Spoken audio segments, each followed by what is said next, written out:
Je voulais vous faire une petite présentation rapide de quelques BD parce qu'en ce moment j'ai une boulimie de BD. Donc je voulais vous montrer. Attendez, parce que j'ai pas l'habitude de me filmer comme ça à bout de bras. Je voulais vous montrer un petit peu mes petits achats. Alors j'ai un petit peu abusé. J'ai fait quelques achats et puis il y en a quelques-unes que j'ai déjà lues. Alors, j'ai acheté ça. Ça s'appelle Hanté. Euh, C'est une histoire de fantôme, hein, comme on peut s'y attendre. Euh, alors je sais pas trop à quoi m'attendre. Vous avez une idée des graphismes là. Voilà. Moi, on me dit hanté, fantôme, j'achète. Ensuite, on m'a recommandé ça quand je suis allée à la librairie à côté de chez moi. J'ai une librairie de BD depuis quelques temps et j'avais envie de jardin, de verdure, de nature, chose que j'ai pas hein, dans mon appart parisien. Et du coup, ils m'ont conseillé ça. Les Beaux Étés, il y a plusieurs tomes. J'ai lu le premier. Et alors, c'est un petit peu désuet dans le style, je trouve. Pas spécialement les dessins, mais. Ah, vous voyez mon bazar. Pas spécialement les dessins, mais l'histoire. C'est un petit peu. Bon, ça se passe en 1973, le premier tome, donc je sais pas, la façon de parler des personnages. C'est un petit peu à l'ancienne, mais c'est mignon. Et effectivement, c'est assez dépaysant, assez nostalgique. J'ai bien aimé le premier tome, donc j'ai acheté le deuxième, que je n'ai pas encore lu. Voilà. Ensuite, coup de cœur total. J'ai adoré ce livre. L'Oasis, c'est tout simple. Ça parle d'un citadin qui se retrouve avec un jardin. Il achète une maison et il veut contribuer un petit peu à son échelle à sauvegarder la biodiversité. Et du coup, il a tenu en fait pendant une décennie une espèce de petit journal de toutes les créatures qu'il a pu rencontrer dans son jardin, ce qu'il a fait pour alimenter la flore, la faune enfin, voilà, de son environnement. Et c'est vraiment, j'ai adoré. Ça parle pas de, enfin voilà, hein, c'est pas, c'est très simple. Hein. Et il fait une petite description des insectes qu'il a pu croiser, des oiseaux, des petites déconvenues, des petits problèmes, parce que bon, bah, c'est un amateur, quoi. Donc, certainement que vous entendez mes côtes de porc en train de cuire. Voilà, donc l'Oasis. J'ai adoré cette BD. Et puis sinon, j'ai acheté ça que j'ai pas encore lu, Les Grands Espaces. Toujours sur le même thème, le jardin, la campagne, un peu de dépaysement. Et ça, c'en est un que j'ai ramené ce matin. Je suis allée faire un tour à la Fnac. Alors, je connais pas du tout. Je ne connais ni l'auteur, ni l'histoire. Enfin, il n'y a pas de résumé. Mais j'ai adoré les dessins. Voilà. J'ai trouvé que c'était super mignon. Et il y a quelques pleines pages comme ça qui sont... c'est des tableaux, quoi. J'ai vraiment adoré. Donc on verra si ça me plaît. Je vous tiens au courant.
viens de finir une petite série là de nénettes, de petites déesses, comme ça vous voyez un petit peu les coulisses de la création des petites demoiselles. C'est des mini celles-là. Donc voilà, il y en a 5.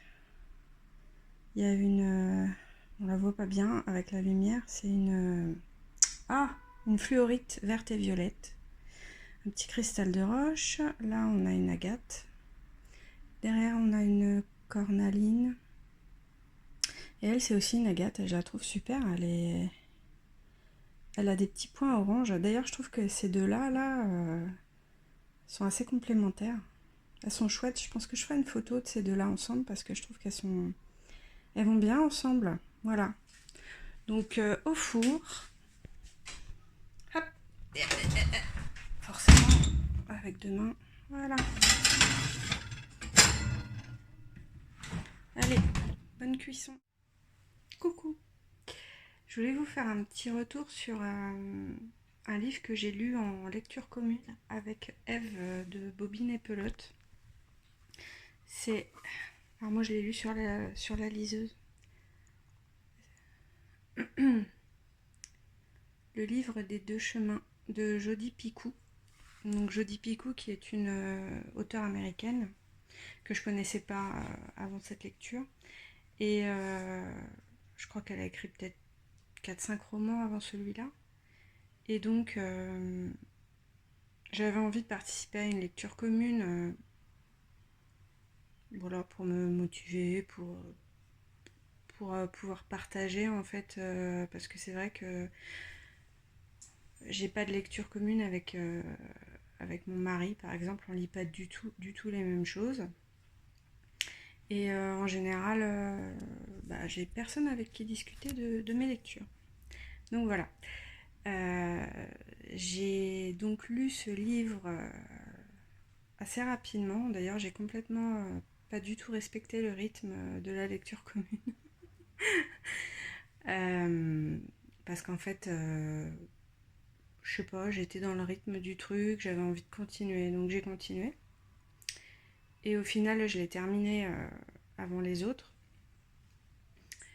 Et en fait, donc c'est l'histoire d'une nana qui, au début, ça se passe dans un avion. L'avion commence à déconner et en fait il y a un atterrissage d'urgence. Donc elle croit qu'elle va mourir et à ce moment-là, elle pense pas à sa famille, elle pense à son premier amour de jeunesse. Et voilà, donc ça nous situe le début de l'histoire et puis en fait on sait pas trop après ce qui se passe. En fait on va passer de chapitre en chapitre sur 2 lieux et probablement deux époques différentes. Une partie de cette donc j'arrive pas à m'exprimer. Donc un chapitre va avoir lieu en Égypte, au Caire, où donc cette héroïne va retourner chercher son amour de jeunesse. On ne sait pas quand ça se passe en fait par rapport à la scène du départ en avion. Donc, mais on sait qu'elle va retourner sur les traces de ses études en égyptologie et de ce mec qu'elle avait rencontré à ce moment-là. Et le chapitre suivant nous situe dans sa vie actuelle, de sa vie normale de femme mariée et mère d'un enfant, avec le métier qu'elle fait qui est accompagnatrice de personnes en fin de vie. Donc voilà, un chapitre après l'autre, on change à chaque fois de contexte. Et je trouve que quand on est dans l'égyptologie, dans la partie qui se passe au Caire, on se perd un peu, je trouve, dans des explications hyper techniques sur les hiéroglyphes, sur les dieux, moi personnellement, pourtant, je suis assez ouverte à ce thème. Franchement, ça m'a un peu... Enfin, il y a plein de moments où je décrochais à fond, quoi. Je trouvais que c'était trop poussé, trop technique et limite chiant. Et puis bon, l'histoire de la quadragénaire qui recherche son amour de jeunesse.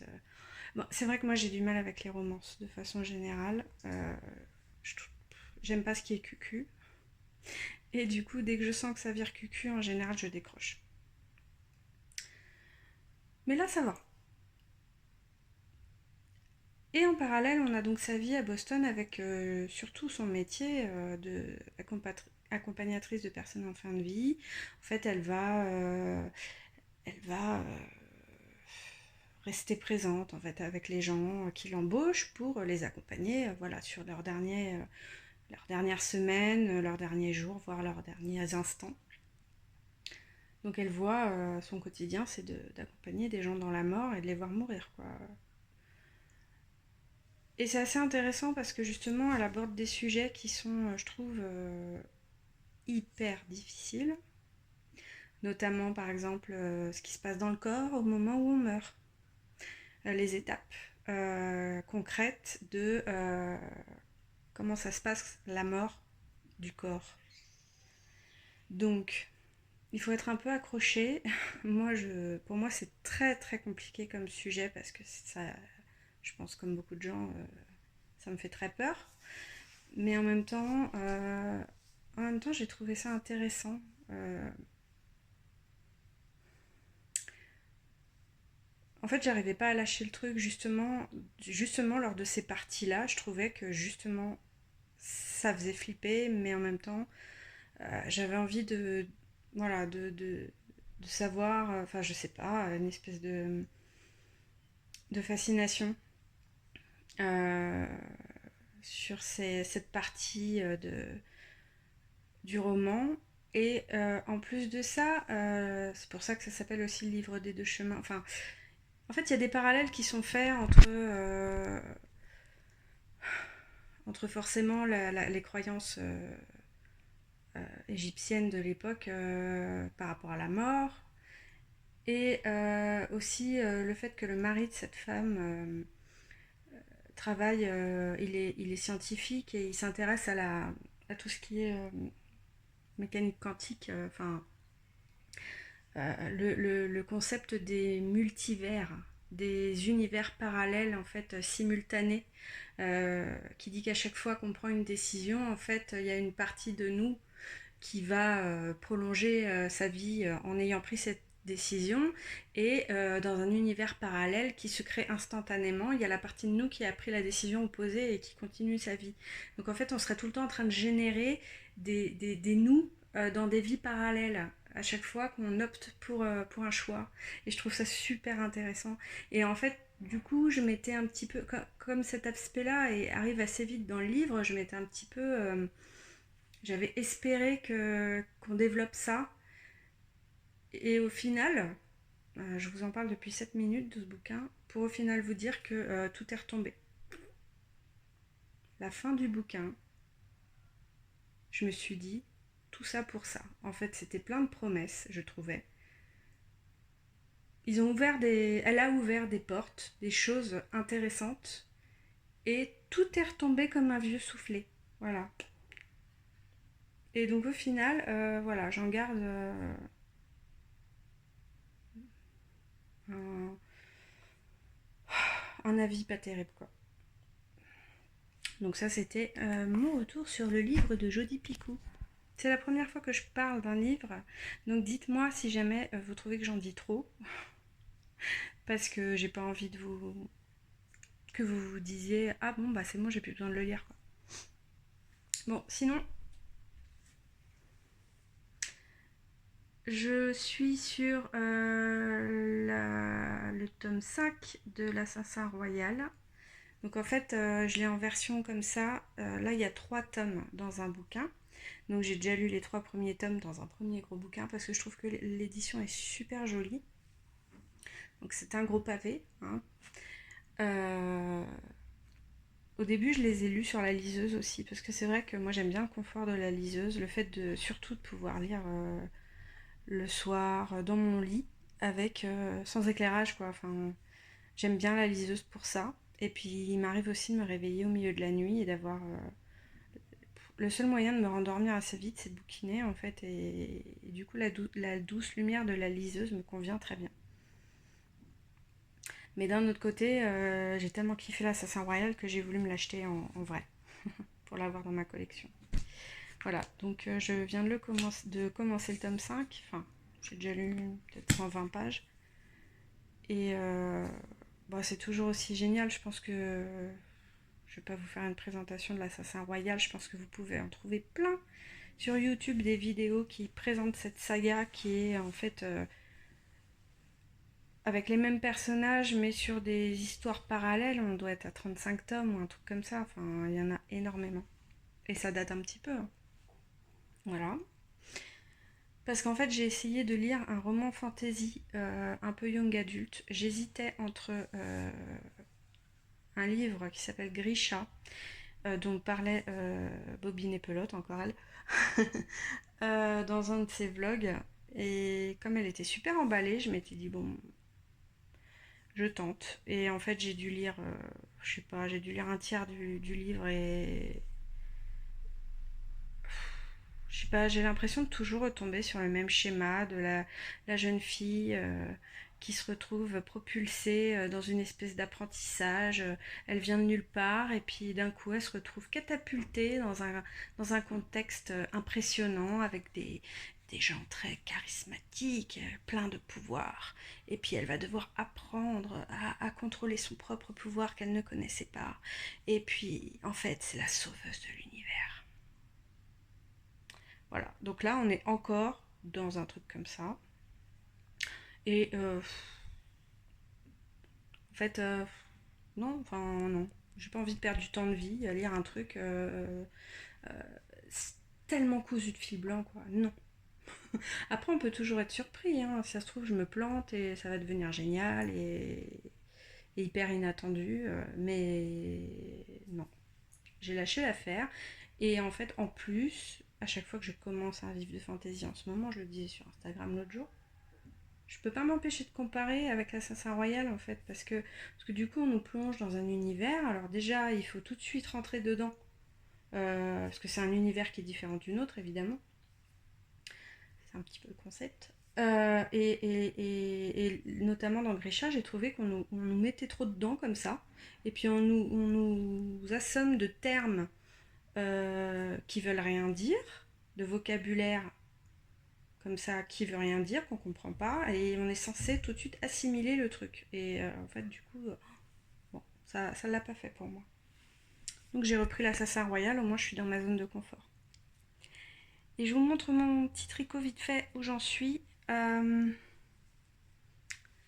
C'est le Helix Sweater de Marguenet, Marianne Munier. Et en fait, j'ai j'ai fait la séparation des manches hier soir. Donc jusqu'à maintenant, j'étais sur de l'aller-retour et je creusais comme ça l'encolure. Parce qu'en fait, l'encolure est très très creusée au début. Et à la fin, je vais la reprendre soit en I-cord, soit en côte. En fait, on a le choix. Je ne sais pas encore. Et donc les jolis petits raglans comme ça qui sont trop mignons. Là, je viens de séparer.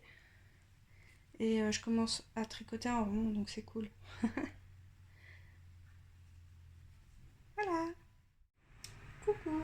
On est mercredi. Pas du tout, on est jeudi.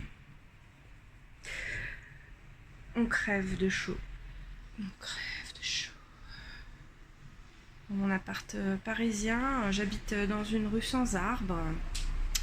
Et voilà, donc c'est l'étuve totale. Dès qu'il fait un petit peu chaud, on meurt. Donc vous avez dû voir que j'ai mis des vidéos, une petite vidéo avec ma nouvelle clim. On vient de s'acheter une clim, enfin non, on l'a acheté cet hiver parce que c'était moins cher. Et du coup, on l'a installée hier. Et pour l'instant, je sais pas tellement si c'est bien ou si c'est pas terrible. À voir à l'usage, parce que là, je sais pas, il y a du bien et du pas bien. Bon, c'est pas. Je voulais vous montrer. Là. Ça. En fait, c'est un sauvetage de Oyakeri. Je sais pas si vous connaissez cette plante. Moi, c'est une de mes plantes préférées. Et en fait, cette plante était en train de crever dans son pot. et je l'ai mise dans une tasse avec de l'eau. Bon bah là c'est tout dégueu forcément. Et en me disant peut-être que, en fait j'ai nettoyé les racines, tout ça, je l'ai mise dans une tasse avec de l'eau, en me disant bah si c'est les racines qui vont pas bien, et ben peut-être qu'elle va repartir, mais franchement sans espoir. Et là je viens de voir qu'elle était en train de faire un petit bébé. En fait c'est des feuilles en forme de cœur, le Oyakeri, et c'est vraiment hyper adorable. Voilà. Donc maintenant il faut pas que je me plante au moment de le remettre dans la terre, parce que là ça risque de déconner un peu. Parce qu'en général la transition entre l'eau et la terre se passe pas toujours très bien. Donc voilà, j'espère que je réussirai à la sauver pour de bon. Donc ma clim est là-bas, installée près de la fenêtre avec le tuyau là qui ressort. Du coup il faut combler avec une espèce de bâche. Parce que ça doit ressortir. Oh pardon. Ça doit ressortir donc par la fenêtre pour évacuer l'air chaud. Alors déjà c'est une bestiole géante qui fait du bruit. Et en fait, et ben ça rend un peu malade. Enfin, ça fait éternuer ma fille. Moi ça me file un petit peu mal au crâne. Et du coup je l'allume 1 heure pour rafraîchir un peu la pièce. Et après je l'éteins. Et puis après je la rallume. Je sais pas du tout si c'est une bonne chose. Mais disons que l'avoir en continu c'est pas vraiment possible. Même si en soi elle est efficace. Hein, mais c'est juste que bah, elle est trop efficace quoi. Il va vraiment falloir que je trouve comment vous parler. Parce que là je suis en train de porter le téléphone à bout de bras. Et c'est un peu pourri je trouve. C'est pas tellement pour ça à la base que je suis venue vous voir. C'était pour vous parler d'un phénomène en lecture.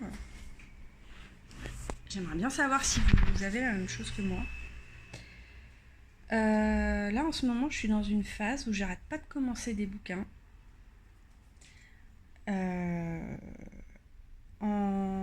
Je sais pas, en 5 jours, j'ai dû en commencer 5 facile. Et en fait, au bout de, je sais pas, en général, entre 20 et 30% du bouquin, ça me gonfle et j'arrête. Et en ce moment, j'arrête pas de faire ça et je culpabilise parce que je me dis que je suis incapable de persévérer. Mais dès qu'il y a le moindre petit moment un peu faible, j'en ai vite marre. En fait, je suis hyper vite lassée par une lecture. Et donc là, ça m'a encore fait ça hier et du coup, ça me désespère un peu. Alors, rassurez-moi, est-ce que ça vous arrive de temps en temps aussi d'avoir des phases comme ça où vous enchaînez les débuts de livres et puis en fait, vous les finissez pas? Parce que je sais, moi je connais plein de gens qui, quand ils commencent un livre, que ça leur plaise ou que ça leur plaise pas, ils le finissent. Moi, je pars du principe que c'est du temps de vie perdu. Quand ça me plaît pas, j'ai vraiment l'impression de perdre du temps. Donc et c'est vrai qu'il est rare. Il m'est rarement arrivé d'arriver à la moitié d'un bouquin qui me plaisait pas, et puis que finalement la deuxième moitié, je me dise oh là là, heureusement que je l'ai continué. Ça m'est arrivé hein, de m'acharner. Mais en général, quand je m'acharnais, c'est que j'avais effectivement passé la moitié et que j'avais tenu jusqu'à la moitié. Et du coup, la deuxième moitié, bon, je me disais, allez, je fais un effort, je lis un peu en diagonale, mais je finis. Mais là, ça fait... Alors, donc il y a eu Grisha, je vous en ai parlé l'autre jour. Grisha, j'ai dû aller jusqu'à 29%. Et j'ai laissé tomber. Ensuite, j'ai commencé... Ah, qu'est-ce que j'ai commencé ? Bon, j'ai commencé Dôme, mais là ça fait un petit peu plus longtemps. J'en suis à peu près 30% aussi. Dôme de Stephen King. Alors c'est un énorme pavé, je crois que le machin fait plus de 1000 pages. Je sais pas parce que je le lis sur la liseuse. Mais qu'est-ce c'est lent. Qu'est-ce que c'est lent. À la fois, j'aime bien l'atmosphère de la petite ville américaine, avec les personnages qui sont tous très hauts en couleur et un peu des caricatures. Enfin, j'aime bien, hein, j'aime bien. C'est pour ça d'ailleurs que j'avais envie de lire un Stephen King. Mais putain, qu'est-ce qui c'est lent, il se passe rien. Ils sont tous en train de se prendre la tête. Et il n'y a pas d'action. C'est du blabla et il n'y a pas d'action. Bon, pour l'instant.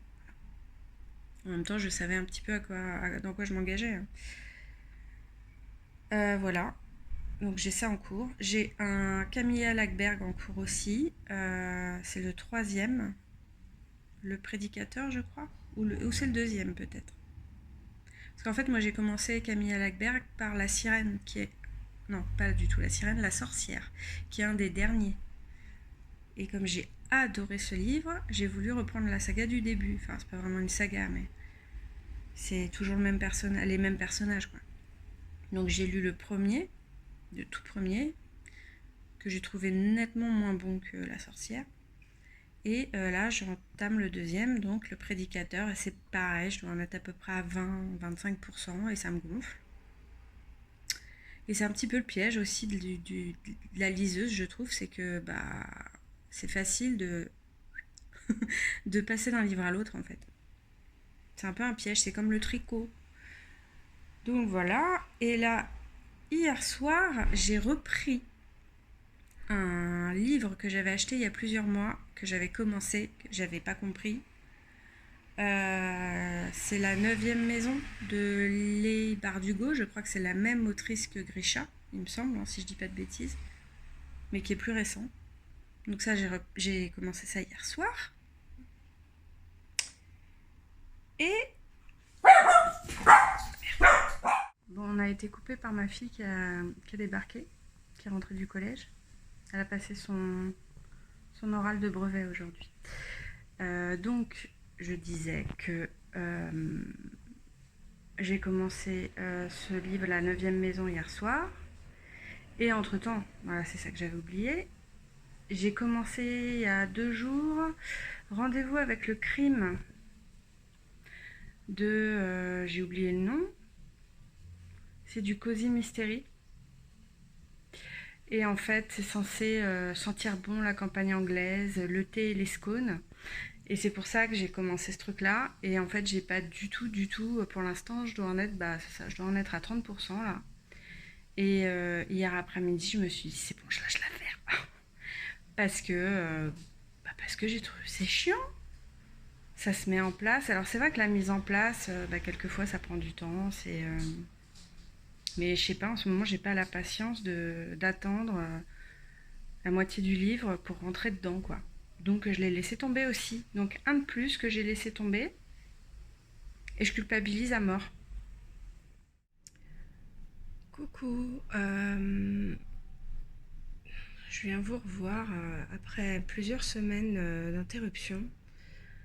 Je sais même pas si au final je vais publier ce vlog ou pas.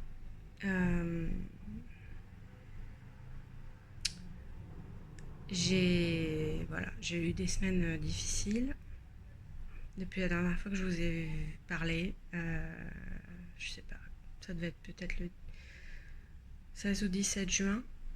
Et le 18 juin, j'ai perdu mon papa de façon brutale, inattendue.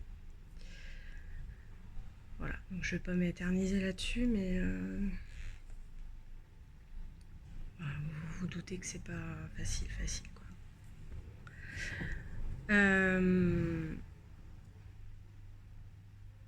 Bizarrement, la seule chose que j'ai réussi à faire dans les jours et les semaines qui ont suivi, c'est bouquiner. Je sais pas, le besoin de penser à autre chose, j'imagine. Et du coup, c'est ce que j'ai fait. Et j'ai un petit peu tricoté, mais pas beaucoup. Enfin, j'ai pas beaucoup avancé sur mes tricots en cours. Mais j'ai bouquiné, alors pas non plus énormément, hein, mais un petit peu. Et puis là, je suis de retour chez moi après une semaine de vacances en camping qui était prévue, on n'a pas annulé les vacances. Hein. Parce que bon, de toute façon, voilà, les funérailles, tout ça, ça s'est fait avant. Hein. Et du coup, pardon.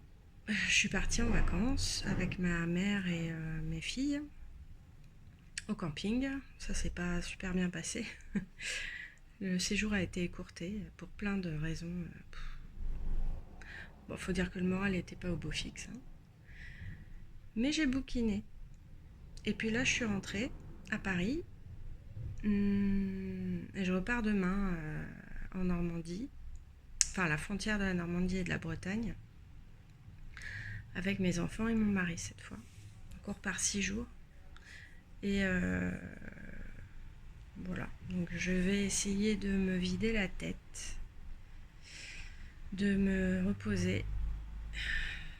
Et de continuer à lire et à tricoter. Voilà, c'est mes seules ambitions. Ça sera déjà pas mal. Je voulais vous montrer un petit peu mes lectures en cours et mes achats parce que en vacances, j'ai visité toutes les librairies que j'ai pu rencontrer et c'est le seul truc qui me réconfortait, c'était de m'acheter des livres. À savoir pourquoi. Alors, je vous montre déjà mes petites lectures en cours. Donc, je suis toujours sur l'Assassin Royal. Je vais terminer j'ai 3 chapitres avant la fin du tome 5. Parce que là-dedans, il y a 3 tomes. J'ai dû vous le dire déjà. Comme il s'est passé quasiment 4 semaines depuis la dernière fois que j'ai vlogué, je me souviens pas de ce que je vous ai dit. Bref. Donc l'Assassin Royal, j'approche la fin du tome 5. Je pense que je vais le finir aujourd'hui ou demain. J'ai lu Pachinko aussi. Enfin, j'ai pas fini. Hein. J'en suis à un peu plus de la moitié. Pachinko, que je lisais en lecture commune avec Bobine et Pelote et d'autres personnes sur son groupe Facebook. La lecture commune a commencé quelques jours après le décès de mon papa. Donc au début, je pensais que je le ferais pas. Et puis finalement, comme je me suis aperçue que j'arrivais à bouquiner, j'ai rejoint. Je suis pas toute seule. Bon, je mets sur pause. Bon, finalement, ma fille veut rester là. Alors, c'est bien, ça m'entraîne à parler alors qu'il y a quelqu'un fixé sur moi. Bon, elle se marre. Bon, c'est pas grave, c'est la plus petite, ça me dérange pas. Donc, je disais Pachinko. Je sais plus ce que je disais. Donc, oui, j'ai finalement décidé de participer à la lecture commune, même si j'étais complètement à la bourre au niveau des délais, mais bon, c'est pas grave. Comme je l'avais acheté, je suis en train de le lire. J'en suis un peu plus de la moitié et c'est sympa, c'est lent. Je ne l'ai pas emmené avec moi en vacances parce qu'il est vraiment énorme. C'est pour ça que du coup je ne l'ai pas fini, je l'ai laissé ici. Là, je l'ai repris hier en rentrant. Mais bon, c'est lent, mais l'histoire est bien. Voilà. Bon, maintenant, passons aux achats. Donc j'ai acheté plein de trucs pendant mes vacances. J'ai acheté La Chaîne, qui est un thriller. J'en ai entendu parler sur Instagram et ça m'a donné vachement envie. Le sujet, en fait, c'est un petit peu... donc c'est une chaîne, en fait. En gros, c'est... une nana qui reçoit un coup de fil et on lui dit bon alors tu dois faire exactement ce que je te dis. Si tu fais exactement ce que je te dis, tu récupéreras ton enfant parce que l'enfant apparemment a été kidnappé. Mais par contre, si tu ne suis pas ce que tu dois faire à la lettre, tu le reverras pas. Et en fait, le principe, d'après ce que j'ai compris, c'est que chacun, pour récupérer son enfant qui a été kidnappé par quelqu'un d'autre, donc la personne doit à son tour kidnapper un enfant. Et c'est comme ça que ça fait une chaîne. Et il n'y a pas de fin. Donc j'ai trouvé le principe original. Et en plus, ça me fait penser un peu à Ring. donc voilà, à voir. Peut-être pas tout de suite, parce que Je sais pas si j'ai le moral pour ça. Voilà, hop. Ensuite, j'ai acheté ça.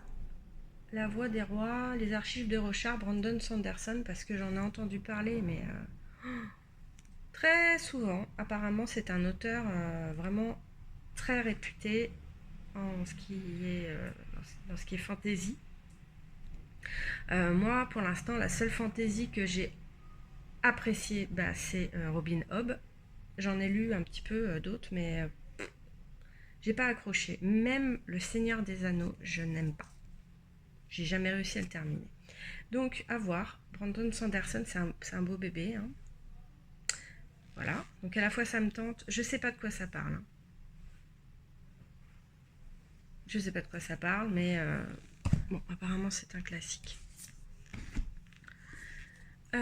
Cozy Mystery, Les Dames de Marlowe.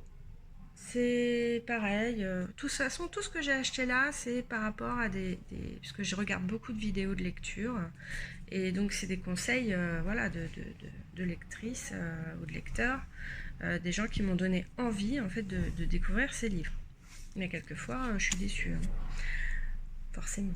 Donc les Dames de Marlowe, une enquête, ça se passe en Angleterre, ça sent bon le thé et les scones, et oui, parce que je vous avais dit que j'avais commencé les détectives du Yorkshire et que pour l'instant j'accrochais pas du tout, d'ailleurs je l'ai pas repris depuis, donc on verra si ça j'accroche. Voilà. Un classique, Le Prieuré de l'Oranger, c'est pareil, quand il était sorti en grand format, j'avais flashé sur la couverture. Le résumé me tentait bien aussi, mais c'est vrai que la perspective de lire un énorme bouquin de plus de 1000 pages, je trouve pas ça pratique en fait, ça me saoule. C'est comme, ça me fait pareil avec le Robin Hobb, c'est un bel objet, mais je trouve qu'à lire c'est pas pratique. Donc je suis contente de l'avoir en poche là, c'est la première partie. Pareil, fantasy, je sais pas tellement de quoi ça parle, et c'est pas grave. Les 7 sœurs, Lucinda Riley, il y a le ticket de caisse dedans.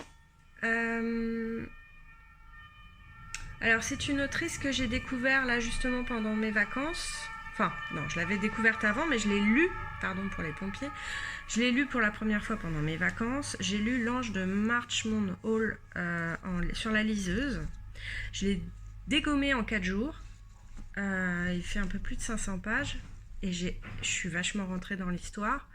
Alors ça a des côtés un peu cucu, mais pas trop. C'est classé dans les romances... en fait, quand tu vas à Cultura, là, ou à je sais pas où, ou Leclerc, machin, c'est classé dans les romances avec les... Comment ça s'appelle? Comment elle s'appelle l'autre, là? C'est à côté des Harlequins et tout ça, là. Et bon, moi, c'est vrai que jusqu'à maintenant, j'étais un petit peu réfractaire à cette littérature-là. J'ai jamais vraiment essayé. Mais bon, comme j'en ai quand même beaucoup entendu parler, je me suis dit, avant de me lancer dans la saga des 7 sœurs, parce qu'en fait il y a 7 sœurs et il y a 7 tomes, je vais tenter un one-shot. Et donc j'ai lu cet Ange de Marchmont Hall, et en fait je suis complètement rentrée dedans, quoi.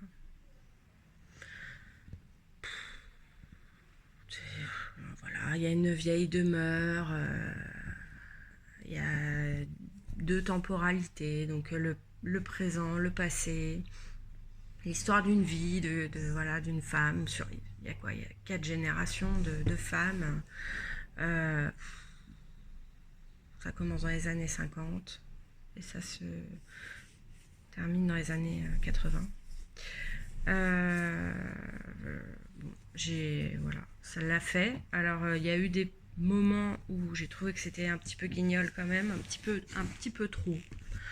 Mais ça m'a pas empêché de le dévorer. Donc voilà, j'ai acheté les 7 sœurs, le tome 1. Ensuite, j'ai acheté et lu le premier tome de Heartstopper. C'est un roman graphique. Voilà. Ça se lit très très vite, hein. En 1 heure c'est torché, hein, même pas. C'est l'histoire de 2 lycéens ou collégiens? collégien, il me semble. Voilà. 2 garçons, une rencontre, un coup de foudre amical ou amoureux. Donc j'ai bien aimé et mes filles l'ont lu aussi. Et j'ai acheté le tome 2 que j'ai pas encore lu. Il y en a 4 pour l'instant qui sont sortis. Je sais pas si ça continue ou pas. Voilà, c'est très doux, c'est très bienveillant. Enfin, j'ai bien aimé. C'était cool. J'ai acheté une BD que j'ai pas encore lue. Brocéliande. Apparemment, il y a 7 tomes en cours là. Bon, je sais pas si je vais accrocher. J'ai acheté ça dans une librairie en Bretagne. J'aime bien le thème de Brocéliande, mais je sais pas du tout si je vais accrocher ou pas. Les dessins je les trouve pas mal. C'est pas forcément le style que je préfère, mais bon. On verra bien. Et enfin, j'ai acheté encore une BD. Voilà, le potager rocambole. La vie d'un jardin biologique. Alors je vous avais déjà parlé de l'Oasis, de d'autres lectures que j'avais faites. J'adore tout ce qui concerne le jardinage, la campagne. C'est une façon de m'évader de mon appartement parisien, n'est-ce pas? Voilà. On voit moyen. Pareil, bon, le graphisme, bon, c'est pas... Je trouve qu'au niveau des dessins, c'est pas très vert, justement. C'est vachement monochrome, quoi. En fait, c'est du noir et blanc avec des touches de couleur, quoi. J'avais plus visuellement l'impression de m'évader avec l'Oasis. Mais bon, faut voir. Elle est assez costaud, hein. Elle est quand même, voilà. C'est un beau pavé, 23 €. Bon, on verra. Je crois que c'est tout. Bon, si, après j'ai des choses sur la liseuse. Donc j'ai terminé, comme je vous disais, l'Ange de Marche, mon haul. Et j'ai commencé ce matin un Franck Tilliez, parce que bon, j'en ai lu beaucoup. Mais depuis quelques temps, je suis complètement à la traîne. Et donc j'ai décidé de commencer le manuscrit inachevé. Parce qu'en plus, on m'a prêté la suite qui est Il était 2 fois, je crois. Donc je l'ai commencé sur ma liseuse, avec le beau logo. Ce matin. Ah, et j'ai fini aussi l'Anomalie. L'Anomalie qui était le prix Goncourt 2020, je crois, que j'ai écouté en audio pendant que je faisais la route vers la Bretagne et le retour. Qui est le concept, c'est qu'il y a qu'est-ce qu'il y a? Ouais, c'est pas grave, le concept, c'est en gros, il y a donc on est sur plusieurs personnages. On raconte un peu leur vie. Bon, voilà ce qu'ils font comme métier. Alors il y a de tous les profils. Il y a le tueur à gages, il y a la star de la chanson, il y a le couple avec un âge très très différent. Il y a la mère de famille avec ses enfants. Il y a l'avocate. Il y a plusieurs. Il y a l'écrivain aussi. Et puis donc tous ces personnages ont comme point commun qu'ils vont prendre le même vol, Paris-New York. Voilà, en mars. Ils prennent le même vol. Il y a des turbulences de ouf. Ils ont tous l'impression qu'ils vont crever, mais finalement l'avion arrive quand même. Sauf que 3 mois plus tard, en juin, il y a le même avion. En fait, c'est la copie avec les mêmes passagers qui arrive aussi. C'est-à-dire qu'en fait, il y a eu un moment où il y a eu comme une espèce de flash au milieu de la tempête où l'avion s'est photocopié, quoi. Sauf que la photocopie arrive 3 mois plus tard. Et ça arrive de nulle part comme ça. Et les passagers atterrissent aussi, sauf que forcément la tour de contrôle qui se dit attends, il y a un souci là, prévient le FBI, machin, gna. Donc les passagers sont cloîtrés, enfin bref, faut pas trop que j'en dise. L'idée est sympa, ça fait un peu science-fiction, quoi. Après, la résolution du truc, bof.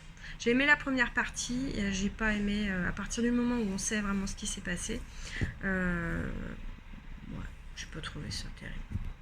Mais c'était très bien écrit, cela dit. Je constate que je suis à 17 minutes de blabla, que à mon avis, avec tous les petits bouts de vidéo que je vous ai mis les semaines précédentes, ça va commencer à faire long. Donc je pense que je vais arrêter ce vlog lecture. Je vais essayer de le publier aujourd'hui. Je vais pas pouvoir faire d'épisodes tricot là dans l'immédiat parce que j'ai rien de fini à vous montrer. Mais voilà, je suis quand même venue discuter un peu. Ça parle de lecture. Je vous dis à bientôt et je vous embrasse et j'espère que vous passez de bonnes vacances pour ceux qui ont la chance d'être en vacances. Et puis pour les autres, bon courage. Allez, bisous.